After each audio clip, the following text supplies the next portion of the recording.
Guys देखो, मुझे नहीं मालूम आपने एंटमैन एंड द वेब्स क्वांटममेनिया देखा कि नहीं। अगर नहीं देखा तो इस वीडियो को मत देखो, बिकॉज इसमें पूरी तरीके से स्पॉइलर होने वाले हैं और तगड़े वाले स्पॉइलर होने वाले हैं। तो इस वीडियो को आप अपने एक्स में देखे या देखे ही ना। मेरा बाल ही सेट नहीं होता साला।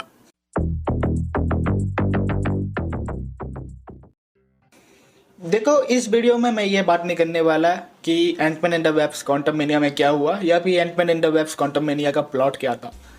मेरा मेन एम है कैंग द कॉन्करर और उसके वेरिएंट्स के ऊपर। हमने एंटमैन एंड द वेब्स क्वांटममेनिया में देखा कि कैंग द कॉन्करर को एग्जाइल कर दिया गया था। लेटर हमने मूवी में बताया गया कि काउंसिल ऑफ कैंग ने इस कॉन्करर के वेरिएंट्स को क्वांटममेनिया में फेंक दिया, जो कि टाइम और स्पेस से बाहर है। हमें ये ठीक से बताया नहीं गया कि कैंग द कॉन्करर को एग्जाइल क्यों किया गया था। बेसिकली हमको बताया गया, मतलब एक इनडायरेक्टली बताया गया कि कैंग द कॉन्करर को एग्जाइल क्यों किया गया था, बट हमको स्टोरी में बिल्कुल भी बताया नहीं गया कि कैंग द कॉन्करर को एग्जाइल आखिर क्यों किया गया था। ये गलती सेम मार्बल ये गलती दोहरा रही है नो वे होम के बाद से। मल्टीवर्स ऑफ मैडनेस में भी हमको रीजन वांडा को उतना रीजनेबल बनाने में नहीं दिखाया गया। चलो मानते हैं कि वो थोड़ा पगला गई थी विजन और अपने सारे लव्ड वंस को खोने के बाद, अब वो अपने बच्चों की खोज में थी। मैं मल्टीवर्स ऑफ मैडनेस की क्यों बात कर रहा हूँ। फिर थॉर लव एंड थंडर में हमको गॉड बचा का कैरेक्टर ठीक से दिखाया ही नहीं गया, जो कि कॉमिक्स में बहुत वास्ट है। बट मार्वल वो गलती दोहरा रही है और इस मूवी में भी मार्वल ने उस गलती को दोहराया। हमको कैंग का ना कॉन्करिंग देखने को मिला, मतलब हमको मूवी में ये दिखाया गया कि जेनेट वेन डाइन जो है वो जब टाइम मशीन को, जो कैंग का जो स्पेस टाइम मशीन था जिसमें वो बैठता है, जो कि न्यूरोलॉजिकली कनेक्ट होता है और जहाँ कैंग चाहे वहाँ उसको पहुँचा देगा और जहाँ जिस टाइम पे वो वहाँ पहुँचना चाहे उस टाइम पे पहुँचा देगा। तब जेनेट वेन डाइन जब उस छू देती है उस स्पेसशिप को, तब उसको मालूम पड़ता है कि ये बंदा एक मॉन्स्टर है जिसने बहुत सारे यूनिवर्सेस को कॉन्कर करके उसको डिस्ट्रॉय किया है। और बेसिकली ये बंदा रुकने नहीं वाला, ये फिर निकल के हरामीपंती करेगा और बहुत सारे यूनिवर्सेस को तबाह कर देगा। तो वो क्या करती है कि वो उस मशीन स्पेसशिप को चलाने का जो कोर था उसको बीम पार्टिकल से बहुत बड़ा कर देती है, जिसके बाद से वो यूजेबल नहीं होता कैंग के द्वारा। और कैंग बेसिकली, मगर उस टाइम तक कैंग को उसका सूट मिल गया था जो कि मोर देन एनफ था, और उसके मदद से कैंग ने एक डायनेस्टी बना दिया क्वांटम रियलम पे।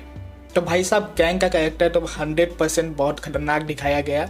ये बंदा बहुत कुछ कर सकता है, हमने इसमें देखा। मगर मुझे बुरा लगा जब कुछ एंट्स ने कैंग द कॉन्करर को हरा दिया मोडक के मदद से। तो बेसिकली व्हाट द फक, क्यों? फिर यहाँ पर देखो, इस मूवी में हमको लेटर ऑन दिस मूवी हमको कैंग द कॉन्करर खुद एक्सेप्ट करते हुए दिखाया कि उसके वेरिएंट्स और ख़तरनाक है, जो कि टाइम के साथ बच्चों की तरह खेल रहे हैं और बहुत सारे इंकर्जन कर रहे हैं, जिसके वजह से रियलिटीज़ तबाह हो रही है। तो बेसिकली ये कैंग अपने एग्जाइल जिन लोगों ने उसको एग्जाइल किया, मतलब काउंसिल ऑफ कैंग, उनको तबाह करना चाहता है और एक नेक्सस बिंग बनने का कोशिश करना चाहता है। अब देखो, नेक्सस बिंग का मतलब जो एक ही रियलिटी में एग्जिस्ट करता हो, ना कि मल्टीवर्स में एग्जिस्ट करता हो। तो बेसिकली ये कैंग ये करेगा कि ये वहाँ से क्वांटम रियलम से निकलेगा और बहुत सारे यूनिवर्सेस को कॉन्कर करके इंकर्जन की वजह से तबाह करेगा और अपने सारे कैंग वेरिएंट्स को मार देगा। अब यहाँ पर एक फैन थ्योरी आता है मेरी तरफ से। जब कैंग ने जेनेट वेन डाइन को जब कहा था कि मैं तुम्हारे ही यूनिवर्स को तबाह नहीं करूँगा, तो हो सकता हो कि वहाँ का कैंग वेरिएंट पहले से मर चुका है, ये हो सकता है। और मोस्ट प्रोबेबली हमने लोकी सीरीज में एक वेरिएंट को मरते हुए देखा, जो कि था ही वू रिमेंस। तो हो सकता है कि ही वू रिमेंस 616 यूनिवर्स का कैंग का वेरिएंट हो। फिर इस मूवी में कैंग ने ये भी एडमिट किया है कि you don't know what I have lost, इसका मतलब ये है कि किसी इंकर्जन के वजह से उसका जो लव था रिबोना वो कहीं ना कहीं मर चुकी है एक यूनिवर्स में। मतलब हो सकता है कि कैंग द कॉन्करर का जो मेन यूनिवर्स है वो तबाह हो चुका है। अब देखो मल्टीवर्स ऑफ मैडनेस में हमको इंकर्जन बहुत आसानी से समझाया गया है कि जब दो रियलिटी एक दूसरे से मीट होते हैं तो इंकर्जन होता है, क्योंकि उसके वजह से रियलिटी डिस्टेबलाइज होती है और उसके वजह से दो रियलिटी का एंड हो जाता है या फिर किसी एक रियलिटी का एंड हो जाता है। ये चीज़ हमने रीड रिसर्च ने समझाया था। और रीड रिसर्च जो टेक यूज़ करते थे टेलीपोर्ट होने के लिए, एक जगह से दूसरी जगह जाने के लिए, वही चीज़ हमको काउंसिल ऑफ कैंग की तरफ से यूज़ करते हुए देखा गया है। तो इससे कहीं ना कहीं कंफर्म होता है कि ये वही टेक है जो कैंग यूज़ कर रहा है। अब देखो कैंग झूठा भी हो सकता है। इसने कैसी लैंग को जब कैप्टिव बनाया था और एंटमैन को कोल लाने को कहा था, लाने के बाद इस हरामी ने कैसी लैंग को छोड़ा ही नहीं। तो बेसिकली हो सकता है कि ये झूठ बोलता हो। और जब उसने जेनेट वेंडिंग को जब कहा था कि मैं तुम्हारे यूनिवर्स को तबाह नहीं करूँगा, तो शायद इसने झूठ बोला था। तो मेरा जो थ्योरी है 616 यूनिवर्स का जो कैंग है वो रिमेन्स था, ये शायद गलत भी हो सकता है बट फैन थ्योरी है, तो इसका सही होना एकदम सेंस नहीं बनाता।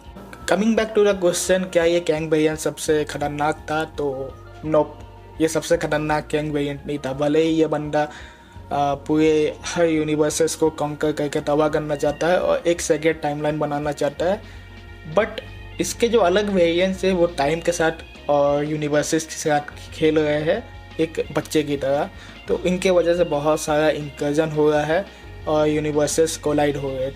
तो भाई सीधा जवाब ये है, इनमें से एक भी वेरिएंट अच्छा नहीं है। मतलब बहुत सारे वेरिएंट जो है ऑलमोस्ट बुरे ही है। और हमको जितना भी हम इस टॉपिक पे आगे जाएंगे हमको यही मालूम पड़ेगा कि जितने वेरिएंट्स है ये एक दूसरे से बुरे ही है और इंकर्जन बहुत ज़्यादा हो जाएगा। इसलिए हमको सीक्रेट वॉर्स देखने को मिलेगा, बिकॉज सीक्रेट वॉर्स का प्लॉट ही वो है, इंकर्जन होना और इसमें मल्टीवर्सल वॉर होना। तो इस मूवी ने भले ही कैंग को मार दिया, बट जितने अलग वेरिएंट्स है कैंग के वो भी कुछ कम बुरे नहीं है। तो हम डिसअपॉइंट नहीं हो सकते इस मूवी से। इस मूवी ने हमको ओरिजिन अच्छा खासा दिखा दिया और तगड़ा सुपर विलन भी दिखा दिया। अब हमको देखना है कि स्कारलेट सेंचुरियन, रामाटूट और इमोर्टल्स जैसे कैंग वेरिएंट्स और कितने नीचे गिर सकते हैं। तो आज के इस वीडियो के लिए बस इतना ही। I will see you in another video. Until then, bye bye.